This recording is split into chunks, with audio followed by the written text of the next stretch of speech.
por su iglesia. Queremos pedirte, Señor, por la paz de Jerusalén. Queremos suplicarte, Señor, que tú te reveles a tu pueblo escogido, la preciosa nación de Israel, Señor. Pedimos sabiduría para su primer ministro, Benjamín Netanyahu, en medio de estos ataques brutales, terroristas que ha recibido tu pueblo, Señor, en los últimos días. Queremos suplicarte que tú alcances a través de tu palabra, Señor, y de tu Espíritu Santo a millones de judíos alrededor del mundo, especialmente a los que viven en Israel y en la ciudad amada de Jerusalén. Revélate a ellos, Señor. Sabemos que tu venida es muy, muy cercana ya, Señor, y que tú vendrás, Señor, y les alcanzarás, te revelarás a ellos y ellos creerán en ti, Señor. Pedimos también por el pueblo palestino que está sufriendo, Señor, justos por pecadores, Señor. Queremos suplicarte por todos los niños de la franja de Gaza, por todo el pueblo palestino que no tiene responsabilidad de estos ataques, Señor, sino que están influenciados por el grupo terrorista Hamás. Guárdalos también a ellos, Señor, y pedimos que te conozcan y que el evangelio les sea compartido a ellos. En el nombre de Jesús. Amén. Amén. Hermanos, como ustedes saben, en los días pasados, justamente en el último día de la celebración de la fiesta del Sukkot judío, aquí tuvimos, por cierto, una fiesta muy hermosa de alabanza también, el Sukkot. Bueno, en ese último día de fiesta, cuando los judíos estaban adorando a Dios y cantando alabanzas en sus casas, con sus hijos, en el momento más vulnerable de la fiesta, el séptimo día, que por cierto fue Shabbat, el grupo terrorista Hamás bombardeó las ciudades del sur de Israel con más de 5,000 misiles. Además se introdujeron por primera vez en territorio israelita, cosa que no habían hecho, a través de paracaídas, y personas y militantes terroristas de Hamás se metieron al territorio de Israel, a las ciudades del sur, y secuestraron literalmente familias. Secuestraron mamás, papás, abuelitos y sobre todo niños. Iban tras de los niños. Se regresaron al territorio de Gaza y entonces amenazaron al primer ministro de Israel, Netanyahu, y le dijeron: si tú bombardeas la franja de Gaza, vamos a decapitar a los niños y a las mujeres y a los rehenes, a todos los que capturamos. ¿Y qué hizo Netanyahu? Les declaró la guerra. Desde luego, por supuesto que les declaró la guerra. Entonces, en esta semana murieron más de 1,500 personas decapitadas, ¿sí? El grupo terrorista Hamás amenazó con subir los videos a las redes sociales en los próximos días, por lo cual les suplicamos a ustedes que si les llega cualquier liga de esta naturaleza, la rechacen, no participen de esto, ¿sí? El grupo terrorista Hamás atacó a Israel en el 2008, en el 2012, en el 2014, en el 2021 y ahora también en el 2023. ¿Y saben qué ha logrado a favor del pueblo palestino? ¿Saben qué ha logrado? Absolutamente nada, porque a Hamás no le interesa el pueblo palestino, le interesa ganar más poder. Desafortunadamente en la franja de Gaza, el gobierno de Hamás, el gobierno terrorista de Hamás, es el que domina el país y es el que da los servicios públicos de luz, agua, teléfono, que por cierto Israel también los ayuda para que tengan esos servicios. Y el servicio de agua es detestable, no hay agua potable limpia, la luz se va cada rato, tienen al pueblo en la miseria, en la pobreza. El grupo terrorista Hamás trató de convencer al pueblo palestino de que Israel iba a destruir la mezquita de Al-Aqsa, el Domo de la Roca, y se lo creyeron, y la mezquita de Al-Aqsa no ha sido tocada por el gobierno de Israel. Ahí sigue, y si tú vas a Jerusalén, ahí está la mezquita. Esto no es verdad. Engañaron a su pueblo. A Hamás no le interesa gobernar Gaza. Se roba los recursos que muchos países les dan como ayuda humanitaria. Por ejemplo, les donaron miles de toneladas de cemento para que la gente reconstruyera sus casas en las últimas guerras. Y en vez de dárselos a la gente, construyeron túneles terroristas por el subsuelo para poder atacar a Israel. Israel usa misiles para proteger a su gente, pero el grupo terrorista Hamás usa la gente para proteger sus misiles. No sé si estaban enterados, pero el grupo terrorista Hamás pone sus misiles y guarda sus misiles en las guarderías de niños, en las escuelas, en los edificios públicos, en los departamentos habitacionales. Tú puedes vivir en tu departamento y en el departamento al lado hay misiles del grupo terrorista Hamás y tú te callas la boca, porque ellos son los que gobiernan y los que mandan. Es por eso que Israel está bombardeando escuelas y hospitales y edificios públicos. No sé si ustedes se enteraron, hace un par de días el primer ministro Benjamín Netanyahu le pidió a la ONU, a la Organización de las Naciones Unidas, que le ordenara a los habitantes de la Franja de Gaza a desalojar la parte norte de Gaza, ¿sí? Entonces 1.1 millones de personas están caminando hacia el sur con lo que encuentren de su casa, con una maletita, con sus 2 niños, caminando hacia el sur, porque Israel amenazó con bombardear la parte norte de la Franja de Gaza y desaparecerla, ¿sí? Entonces el conflicto está impresionante, hermanos, está muy, muy difícil. La tercera guerra mundial podría estallar y no va a ser en Rusia, no va a ser en Estados Unidos, no va a ser en Argentina ni en México. Va a explotar en Israel, tal como la Biblia lo profetizaba. Esto es maravilloso porque la palabra de Dios nos da la orientación profética, ¿sí? Para que nosotros como sus hijos sepamos lo que viene en el futuro. Aquí está escrito, hermanos. La Biblia es mucho más moderna que cualquier noticiero de pasado mañana. Aquí está todo lo que Dios ha revelado a su pueblo. Ahora les planteo una pregunta. ¿Quién va a ganar esta guerra?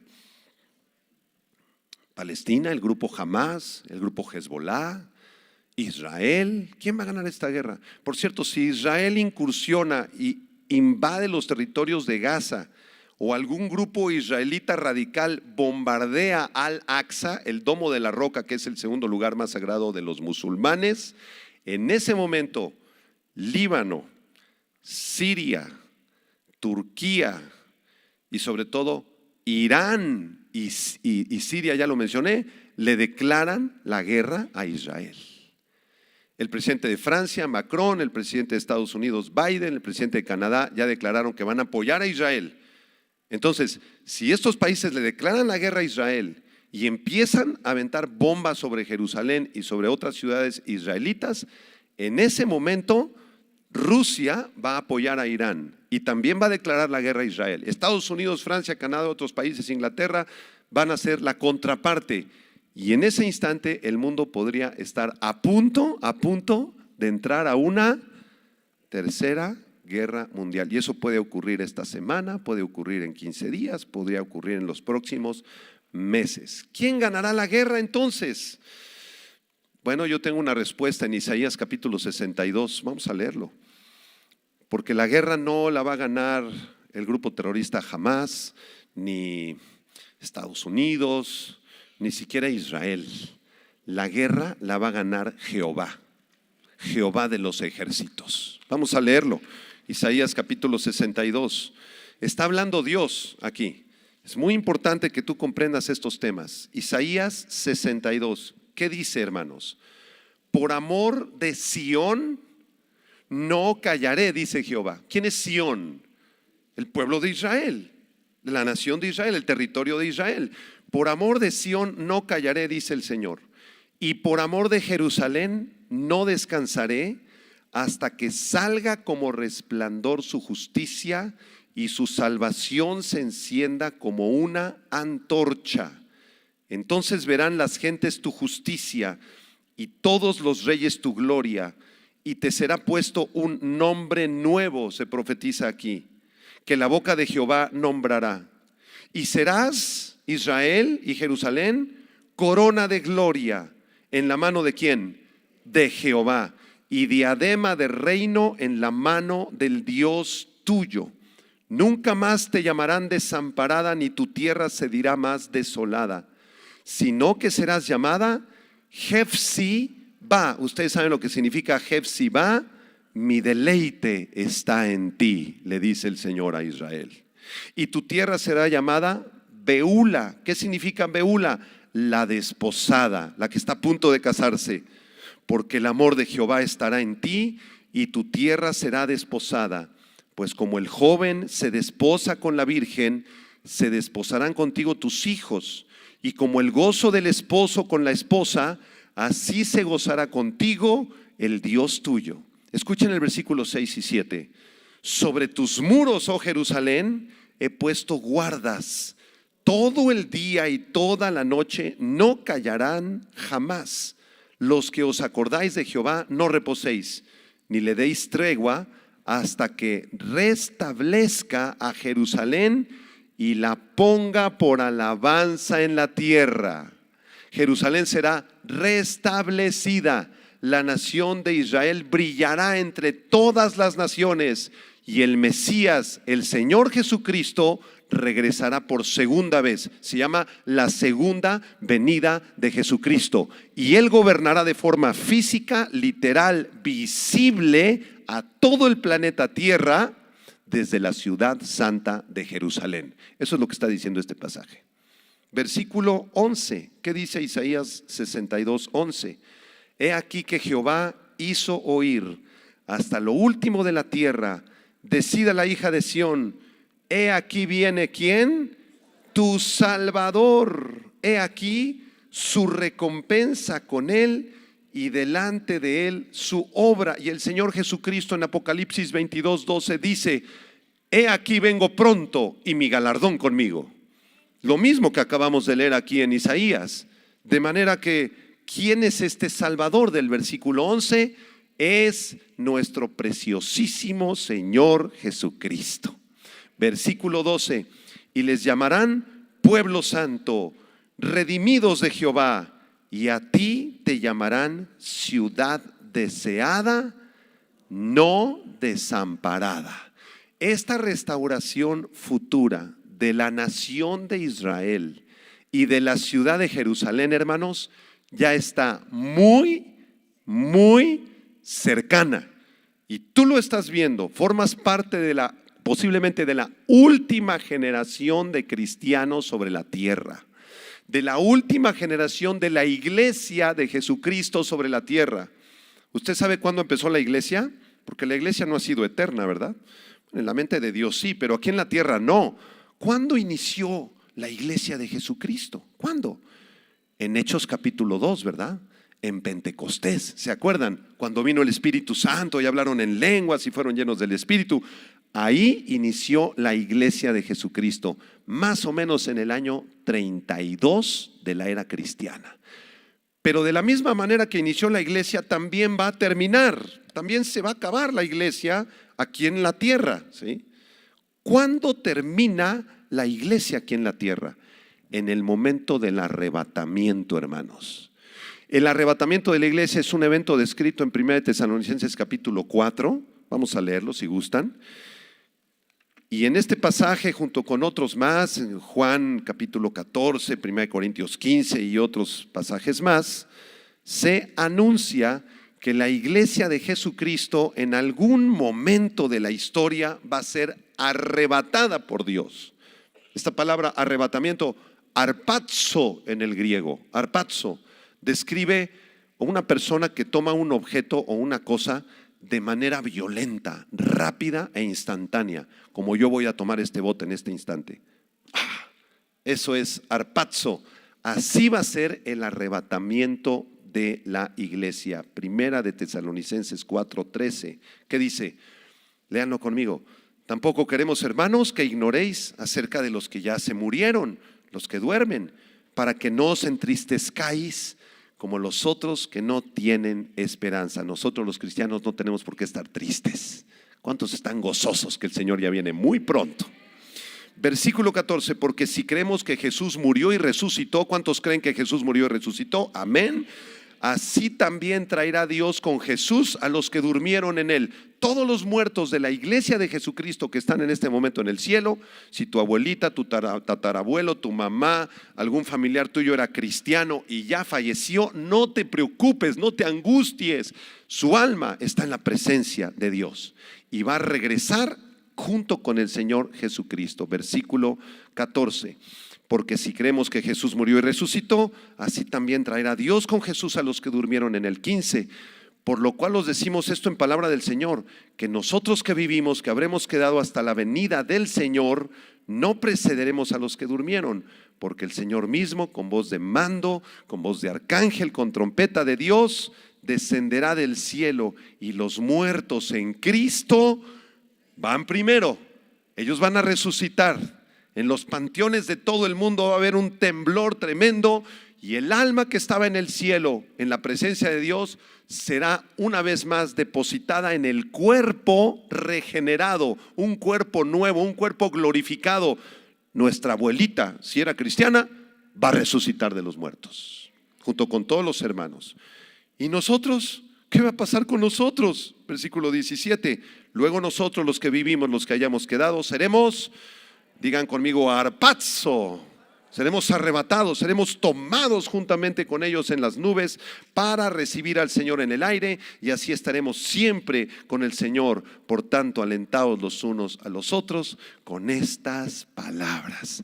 El arrebatamiento de la iglesia se acerca. El arrebatamiento de la iglesia podría ser dentro de un par de años, posiblemente. Podría ser dentro de un año, tal vez. Podría ser dentro de 9 meses. Podría ser en un par de meses, podría ser la semana que entra, podría ser esta misma semana.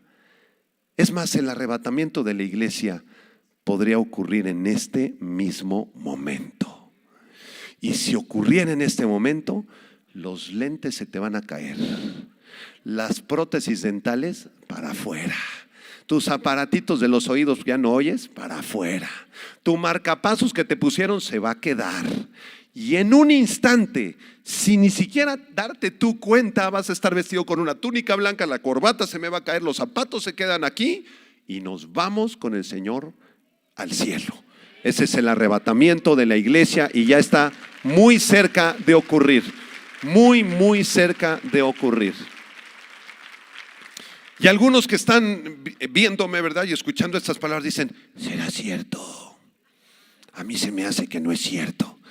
Muchos de los que van a las iglesias cristianas se van a quedar en el arrebatamiento.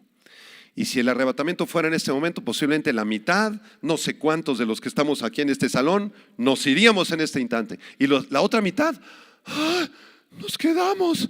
¿Qué pasó? El pastor César desapareció con todas los que estaban ahí en el servicio, la mayoría se fueron, todos los niños de la dominical se fueron, los bebés se fueron, todos los niños de la iglesia, los jovencitos, y yo me quedé. ¿Por qué te quedaste? Porque nunca quisiste arrepentirte de tus pecados, porque nunca en realidad recibiste a Cristo como tu Salvador, nunca le diste oportunidad al Espíritu Santo que entrara a tu vida y que hiciera el milagro del nuevo nacimiento y la salvación. Por tu orgullo y tu soberbia te quedas a los 7 años que seguirán de tribulación. La Biblia profetiza, amados, que después del arrebatamiento de la iglesia, en un periodo corto después del arrebatamiento, habrá un tiempo de 7 años. Y en estos 7 años se levantará un personaje perverso, malvado, astuto, energizado por Satanás y sus huestes de demonios, llamado el anticristo. Vamos a Daniel capítulo 9, por favor. El surgimiento del anticristo está muy cercano. Daniel capítulo 11. Daniel capítulo 11, por favor. Si este conflicto que estamos viendo entre árabes e israelitas crece, supongamos que Israel invada la franja de Gaza y comience a tomar control de la franja de Gaza, y que algún grupo radical de judíos ultraortodoxos se metan a la mezquita de Al-Aqsa, o que incluso pongan una bomba en la mezquita de Al-Aqsa, como ya se los expliqué. Si eso ocurre, inmediatamente Irán, que por cierto está patrocinado por los Estados Unidos, que por un intercambio de rehenes, Estados Unidos le ha dado miles de millones de dólares a Irán para la reconstrucción del país. ¿Cuál reconstrucción del país? Ese dinero va al armamento. Irán está armado hasta los dientes con armas nucleares. De manera que Irán podría declarar la guerra a Israel, Líbano también con el grupo Hezbollah, que es otro grupo terrorista que está en Líbano, al norte del Monte Carmelo, la frontera norte de Israel, Siria, Turquía y Rusia. Estados Unidos va a ser como que apoya a Israel, Canadá, Francia, Inglaterra. Se arma la Tercera Guerra Mundial. Y cuando estén a punto ya de aventar sus bombas nucleares, va a surgir un personaje impresionante en el mundo. Se va a hacer famoso así, de la noche a la mañana, posiblemente en la Organización de las Naciones Unidas. Pero este personaje va a ser del Medio Oriente, ¿sí? En la Biblia se le llama el asirio. Entonces, posiblemente surja de la región antigua de Asiria, de la antigua Mesopotamia, ¿sí? Y cuando él surja en la ONU o se haga famoso en el mundo, va a persuadir a todos los presidentes y primeros ministros del mundo acerca de que él es el Mesías. Los va a convencer. Yo soy el Mesías de los judíos, pero también soy el Mesías de los musulmanes. Y por cierto, también soy el Mesías de los católicos romanos. Crean en mí. Firmemos un acuerdo de paz. Y los va a convencer a todos. Y entonces la guerra se va a detener por un momento. Va a ser una falsa paz. Va a ser un falso acuerdo de paz. Una de las descripciones más detalladas de este perverso personaje llamado el Anticristo la encontramos en Daniel 11. Vamos a leer del versículo 36 al 45 y vamos a conocer el perfil psicológico de este perverso, que seguramente ahorita ya es un joven, no sé si un adolescente, pero seguramente ya es un joven, posiblemente de 18, 20, 23 años, y ya Satanás lo está preparando para surgir en cualquier momento. Todo el escenario se está acomodando a nivel mundial para el surgimiento de este personaje. Daniel 11, 36, ¿qué dice? Y el rey hará su voluntad. No se refiere a Dios, se refiere al anticristo. El rey aquí es el anticristo. El rey hará su voluntad y se ensoberbecerá y se engrandecerá sobre todo Dios. Y contra el Dios de los dioses, que es Jehová de los ejércitos, hablará maravillas y prosperará hasta que sea consumada la ira, porque lo determinado se cumplirá. Del Dios de sus padres no hará caso, ni del amor de las mujeres, ni respetará a Dios alguno, porque sobre todo se engrandecerá, mas honrará en su lugar al Dios de las fortalezas. Dios que sus padres no conocieron, lo honrará con oro y plata y con piedras preciosas y con cosas de gran precio. En otras palabras, su jefe o su Dios será Satanás, el dinero y la inmoralidad sexual. Versículo 39. Con un Dios ajeno se hará de las fortalezas más inexpugnables y colmará de honores a los que le reconozcan, claro. Y por precio repartirá la tierra. Este perverso va a comprar millones de hectáreas en todo el mundo a $1 y las va a vender en millones de pesos. ¿O de qué pesos? Dólares, ¿no? Versículo 40, pero al cabo del tiempo el rey del sur contenderá con él, algunos países del sur de África. El rey del norte se levantará contra él como una tempestad, Rusia y sus aliados, con carros y gente de a caballo y muchas naves, y entrará por las tierras e inundará y pasará. Verso 41, pongan atención, entrará a la tierra gloriosa al final de su mandato. ¿Cuál es la tierra gloriosa? Israel. Y muchas provincias caerán, mas estas escaparán de su mano. Va a hacer pedazos a Israel, menos estas provincias: Edom y Moab, y la mayoría de los hijos de Amón, al sur del Mar Muerto y al este del Mar Muerto. Verso 42, extenderá su mano contra las tierras y no escapará el país de Egipto, y se apoderará de los tesoros de oro y plata y de todas las cosas preciosas de Egipto, y los de Libia y de Etiopía les seguirán, serán sus aliados. Pero noticias del oriente, de China, de Japón, de Corea y de otros países, y del norte, de Rusia y sus aliados, lo atemorizarán, y saldrá con gran ira para destruir y matar a muchos, y plantará las tiendas de su palacio entre los mares, entre el Mediterráneo y el Mar Muerto, y el monte glorioso y santo, mas llegará a su fin y no tendrá quien le ayude. Aquí vemos un perfil psicológico, militar económico y político del futuro surgimiento del anticristo que va a levantarse en cualquier momento. Posiblemente se levante un poco antes del arrebatamiento de la iglesia y muchos de ustedes lo alcancen a ver. Ese es el anticristo. Y unos poquitos días después, vámonos a casa, el arrebatamiento, porque Dios nos va a sacar de este mundo, nos va a guardar del día de la ira. La iglesia ya no tiene nada que hacer aquí en los 7 años de tribulación. Se acaba el tiempo de la iglesia, empieza el tiempo de la restauración de Israel. Vamos a analizar un par de versículos, lo que nos dé tiempo. Este pasaje es fascinante, pero vamos a analizar el verso 36, si ustedes me acompañan. Daniel 11:36 dice: el rey hará su voluntad. Vean esta expresión, el rey hará su voluntad. La palabra rey, melech en hebreo, melech, describe a alguien que ha llegado a ser rey por sus propios talentos políticos o que fue proclamado rey. En otras palabras, el anticristo se va a convertir en un personaje líder de todo el mundo.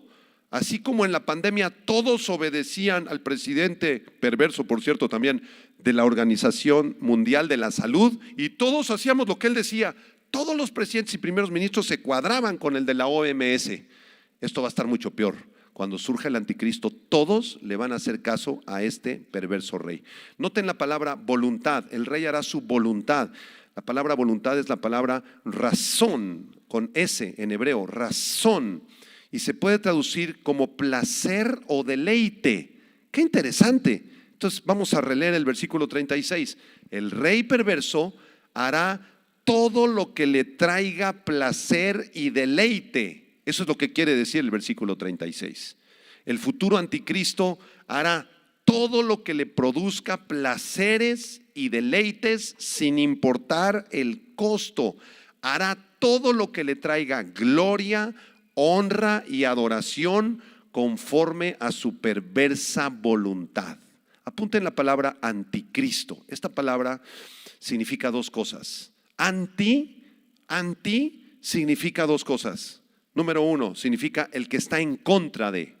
El anticristo es el que está en contra del verdadero Cristo, de Jesús. Pero la segunda cosa que significa es el que está en el lugar de, o el que ocupa el lugar de, el que usurpa el lugar del otro.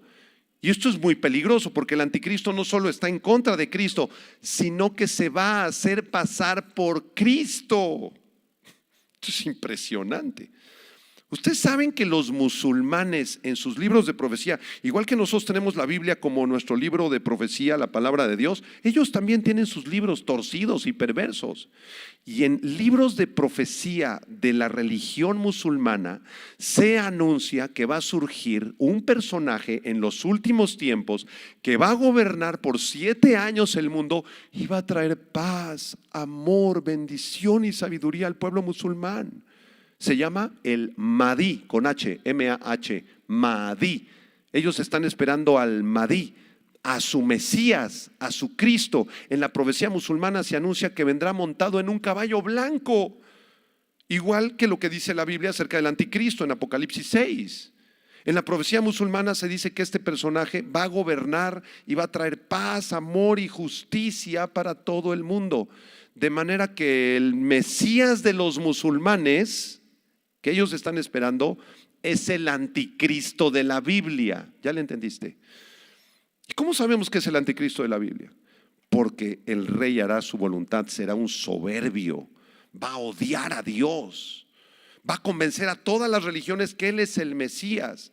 En la profecía musulmana se anuncia que este futuro anticristo va a hacer excavaciones arqueológicas en Jerusalén, en Tel Aviv y en otras ciudades, en Cesarea Marítima y otras ciudades de Israel, y que en esas excavaciones arqueológicas va a descubrir la verdadera Biblia, porque la nuestra son puras mentiras según ellos, ¿sí? Y en esa verdadera Biblia se va a decir que Jehová es el mismo que Alá, es el mismo, que Mahoma está de acuerdo con Cristo, que no hay por qué dividirnos en religiones, musulmanes, católicos, judíos, islámicos. No, todos creemos y vamos al mismo Dios. ¿Han escuchado esa herejía?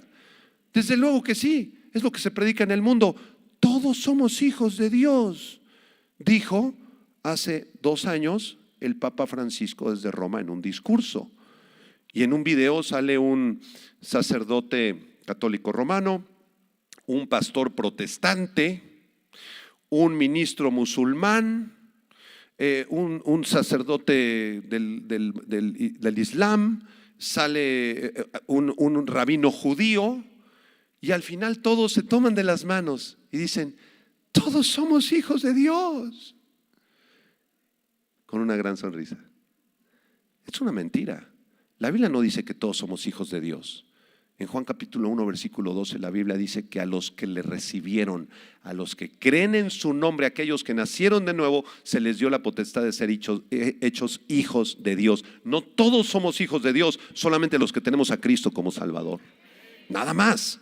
Entonces no muerdas ese anzuelo. El anticristo va a predicar justamente eso. Él va a hacer lo que se le dé la gana para llenarse la barriga de todos los placeres del mundo, y no le va a importar asesinar, matar, robar, destruir. Él es la creación más grande de Satanás. Justo lo contrario que el Señor Jesucristo. Miren lo que dijo Jesús en Juan 6 versículo 38. En Juan 6, 38 Jesús dice: porque he descendido del cielo no para hacer mi voluntad, sino la voluntad del que me envió.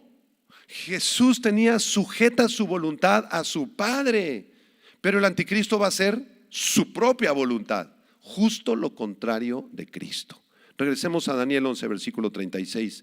El rey hará su voluntad y se ensoberbecerá.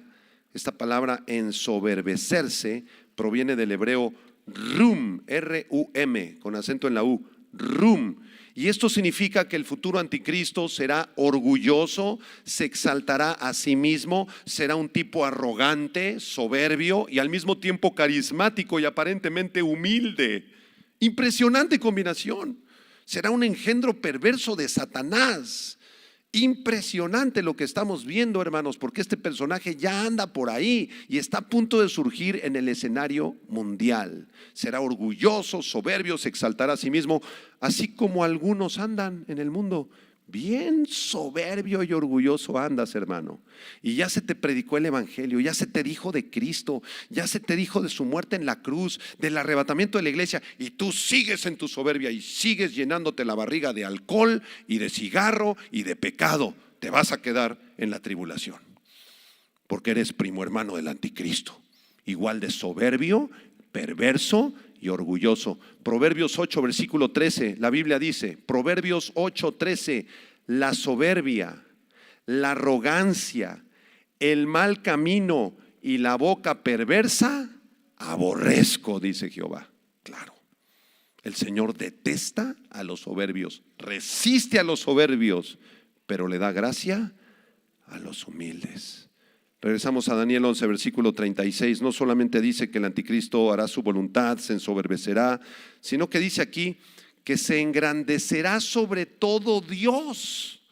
Se engrandecerá sobre todo Dios. Engrandecerse, gadal en hebreo, significa crecer, llegar a ser importante, promoverse a sí mismo, hacerse publicidad política, hacerse poderoso, exigir alabanza para uno mismo y hacer cosas grandiosas y poderosas que todo el mundo aplauda. Eso significa la palabra engrandecer en el hebreo original. Esto significa que el anticristo va a llegar a ser alguien muy importante en el mundo, se va a autopromover, se va a hacer autopublicidad política, lo van a financiar quizá los países más poderosos del mundo, va a llegar a hacerse poderoso y en algún momento, a la mitad de los 7 años de tribulación, a los 3 años y medio, él se va a descarar y va a decir: yo soy Dios. Adórenme, los obligo a todos que se postren delante de mí. Y va a mandar a hacer estatuillas en cada calle del mundo, así como los altares que vemos aquí en algunas colonias de México, que en cada esquina hay un altarcito ahí de una virgen. Esto va a ser mucho peor. Él va a mandar a hacer imágenes que van a estar movidas o energetizadas por el poder satánico, y las personas que viven en esa cuadra, cada que pasen por la imagen van a tener que adorarla y darle su dinero. Eso es lo que profetiza la palabra de Dios. Impresionante. El futuro anticristo llegará a ser una persona tan importante y grandiosa, desde luego en su mente perversa y la de sus seguidores, que no habrá ningún Dios al que se le pueda comparar de acuerdo con su doctrina perversa y malvada. Él se va a engrandecer a sí mismo como un Dios, igualito que los césares romanos. Cuando un gobernador romano llegaba al gobierno de Roma, del imperio, se le decía el César, el gobernante, el supremo. Pero cuando hacía algo extraordinario, se le elevaba el título. Ya no solo era el César, ahora era el Augusto César. El Augusto se le elevaba a nivel divino. Y cuando salía con el caballo con su caballo por las calles de Roma, todos tenían que postrarse delante de él y adorarlo. Lo mismo va a pasar con el anticristo, pero a un nivel mucho, mucho más grande. El anticristo va a mandar marcar a sus súbditos con una marca que yo estoy convencido que va a ser una marca electrónica ya. Ya no va a ser una marca física, un sello, eso ya es del siglo antepasado, ¿sí? Entonces, en la mano derecha y en la frente, de alguna forma el anticristo va a implantar algún código de barras micrométrico o algún chip milimétrico. Y ahorita ya existe eso en Japón. Ahorita ya hay personas en Japón que entran a la tienda, ya no traen tarjeta, ya el dinero ya casi no existe, hermanos. Ya todo va a ser dinero electrónico. Y la persona entra así al supermercado, pip, con la mano derecha, pásele. Y lleva así el supermercado, pip, con la mano paga. En la mano ya está implantada toda tu información, tu nombre, tu apellido, tu dirección y cuánto tienes en el banco. Y todo eso lo vas a ver el anticristo en los días de la tribulación. Impresionante. Segunda de Tesalonicenses capítulo 2, versículo del 1 al 4. Vamos a leer este pasaje que nos da más revelación acerca de este perverso personaje. Segunda Tesalonicenses 2, del 1 al 4. Dice el apóstol Pablo: pero con respecto a la venida de nuestro Señor Jesucristo, fíjense cómo Pablo está seguro que Jesucristo ya viene. Amén. Con respecto a la venida de nuestro Señor Jesucristo y a nuestra reunión con Él, ¿quieren saber algo? ¿Quieren la información o no? ¿Sí la quieren? Lean el versículo 1. Dice: os rogamos, hermanos, por favor te lo suplico. Versículo 2. Que no os dejéis mover fácilmente de vuestro modo de pensar, ni os conturbéis ni por espíritu, ni por palabra, ni por carta como si fuera nuestra, en el sentido de que el día del Señor está cerca. Ustedes que han nacido de nuevo, hermanos, no se dejen mover de su modo de pensar.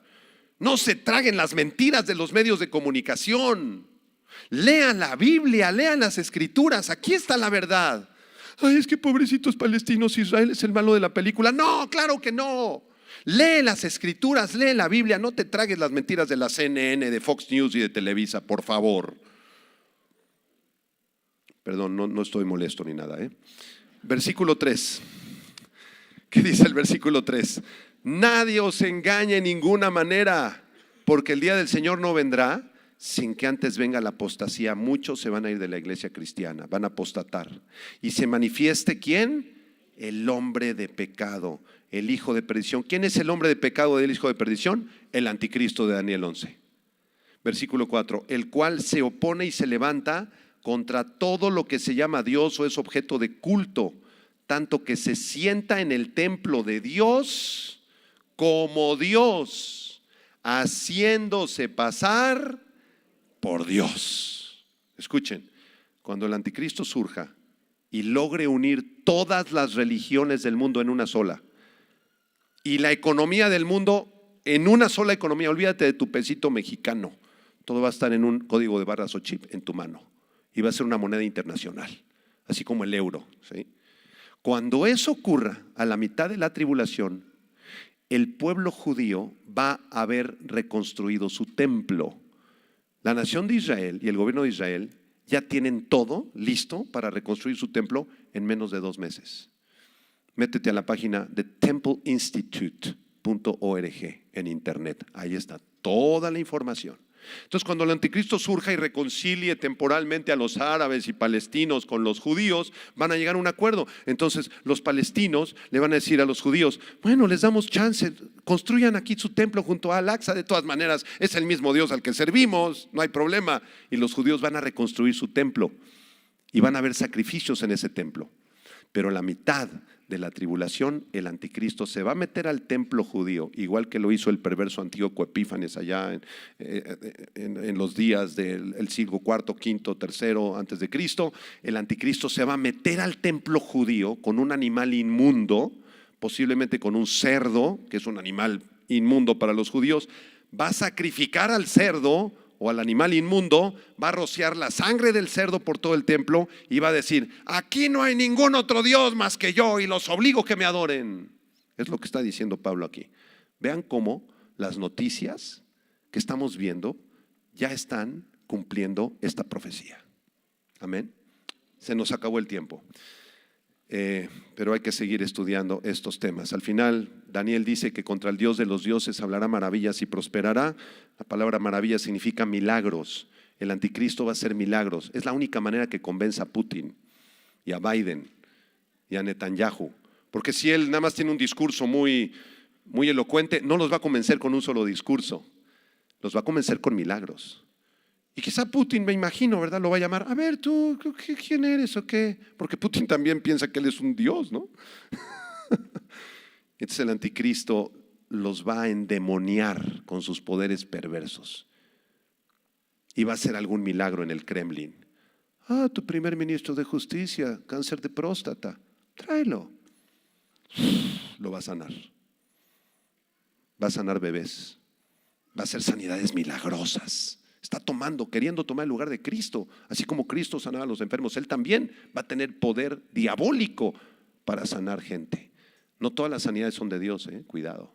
También Satanás tiene poderes diabólicos. Y cuando, pastor, es que fui a que me hicieran una limpia porque aquí el cristianismo no me resultó, pero allá sí los brujos me sanaron, se me quitaron las piedras de la vesícula, pastor. Sí te lo creo. Pero no fue Dios el que te sanó, fue Satanás, porque te quiere llevar al infierno. No todas las sanidades son de Dios, cuidado. Termino. ¿Y tú qué vas a hacer? ¿Y yo qué voy a hacer ante todas estas realidades proféticas que estamos viviendo? ¿Qué vas a hacer? Vamos a consagrar nuestra vida al Señor, hermanos. Y el poquito tiempo que nos quede, ya sea que el Señor nos llame por muerte o por arrebatamiento, sirvamos al Señor. Y por favor, ya arrepiéntete de tus pecados. Si no te arrepientes, te vas a quedar a 7 años horrorosos de guerra, de hambre, de hambruna terrible bajo el control de este perverso.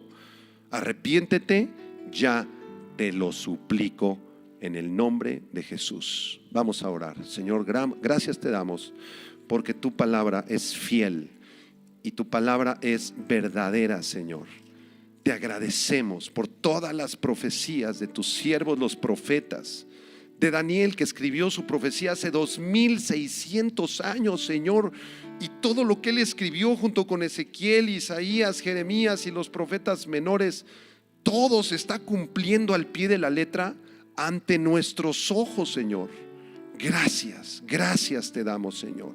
Y en este momento te consagramos nuestras vidas, Señor. Levanta tus manos y dile: Señor, en este instante te entrego mi cuerpo, mi alma, mi espíritu. Yo creo que Jesucristo es el Señor y que vendrá muy pronto por su iglesia y que establecerá un reino de 1000 años en la ciudad de Jerusalén, y que la guerra final la ganará Jesucristo y establecerá su reino en este mundo. Te entrego mi corazón, Jesús. Yo creo que tú moriste por mis pecados, que resucitaste al tercer día y que vienes muy pronto.